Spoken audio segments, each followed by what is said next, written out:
With a little help from his friend, Wondu narrowly escapes Ryan's house, feeling on top of the world. Sure, killing someone is a bit much, but knowing Ryan was a real jerk made all the guilt. Wondu's gloom vanished in an instant because he had taken out a jerk who totally deserved it. Now he felt pretty good. But as he felt good, his sister texted the blonde was showing a house. This scared Wondu, had rushed out, leaving blood-stained clothes in his bathtub. And there was still a weapon simmering on the stove. Luckily, when he got back home to dispose of the evidence, the blonde was running late with her clients. After sending the clients off, Wondu returned to the newsroom, excited to hand his boss the charges he had just dug up. He wanted to write an article and expose the truth. He wanted everyone to know that Ryan was the real jerk, though his boss hesitated, because they desperately needed a juicy piece to boost their newspaper sales. After a long pause, the boss assigned the article to Jeff, while Wondu thought, hey, I found that lead. Although he really wanted to speak up, his inner patience got the better of him. After all, discretion is the better part of valor. After work, his boss dragged Wondu into a bar gathering, and it was his first invitation. He tossed aside his past shyness and bravely took to the stage to sing. Wondu's performance was abruptly halted by two undercover cops investigating Ryan's murder. He felt so guilty he wished to vanish. He rushed off the stage, only to run into the doctor who had tried to save his father. That day, his dad went flatline, and Wondu had hurriedly sought the doctor's help, but he rejected impatiently. If the doctor had come sooner, his dad might be fine. Wondu was getting angrier by the minute as he watched the guy leave the bar. He said a quick goodbye to his co-worker and followed him out. It was well past midnight by then, and Wondu tied his hair back with a hair tie and pulled out a knife, tailing the guy into a dark alley. He called out to the man, pretending his little dog was stuck in a crack and asking for help. The man hesitated for a moment, but followed Wondu into a nearby pile of garbage. As the man bent down, Wondu quietly gripped his knife. Suddenly, the man stood up, about to grab the imaginary dog, and Wondu felt uneasy, so he quickly plunged the knife in a few times. Wondu had dispatched this clueless doctor on the spot, and felt like he was on cloud nine. He strode out of the alley and crossed the street, arriving at the blonde's real estate office. That woman had been thriving over the years and had snagged a wealthy boyfriend. But as they say, all good things must come to an end. Wondu was prepping for a little party of his own, complete with cleaning supplies. He called the blonde and asked her to come take photos of the house tomorrow, claiming he was ready to sell. She unsuspectingly agreed. As soon as he hung up, Wondu got another message from Clay, who wanted to discuss renewing his contract again.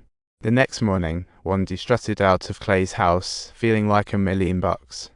But fate had a joke in store for him when the police called. The detective investigating Ryan's murder needed Wondu's help, and Wondu thought, this can't be good. Ryan was at the bar before the incident, so was Wondu. The cops asked when he left, and he thought, I left ages ago.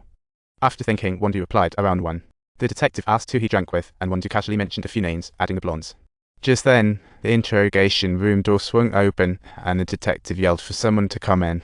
The search team had just uncovered a significant clue, and as the older detective left, Wondu noticed a disappointed look on the younger cop's face. Wondu asked the younger cop if being sidelined didn't feel great, and he replied, yeah, it really sucks. Wondu said he had been treated like a thief all his life, and understood that feeling well. After leaving the precinct, Wondu called the blonde and cancelled their date tonight, and originally, he had planned to finish her off. But after just getting her contact, if she vanished, it would blow his cover. Wondu returned to the eerily quiet newsroom as his brother-in-law learned of a second body found by police. According to the coroner's findings, the new body's wounds looked just like Ryan's from a few days ago. If this wasn't a coincidence, there was likely a serial killer on the loose in town. Wondu felt like his worst nightmare was coming true. The cops could find him any moment, and if he got caught, it would be game over for him. Not long ago, Wondu had visited Clay's studio after work and found the blonde there too. Clay explained that the blonde was interested in a property and wanted Wondu to handle the renovations. The blonde chimed in, saying Wondu's house was exactly what she wanted, which made Wondu's blood boil. Wondu had intended to head home, but then he spotted the blonde scar. After a moment's thought, a brilliant idea struck him. An hour later, Clay and the blonde wrapped up their renovation deal and stepped out of the studio one after another. Clay headed out first, and when the blonde reached her car, which was parked far away, she discovered a flat tire, and guess who had just slashed her tires? Wondu.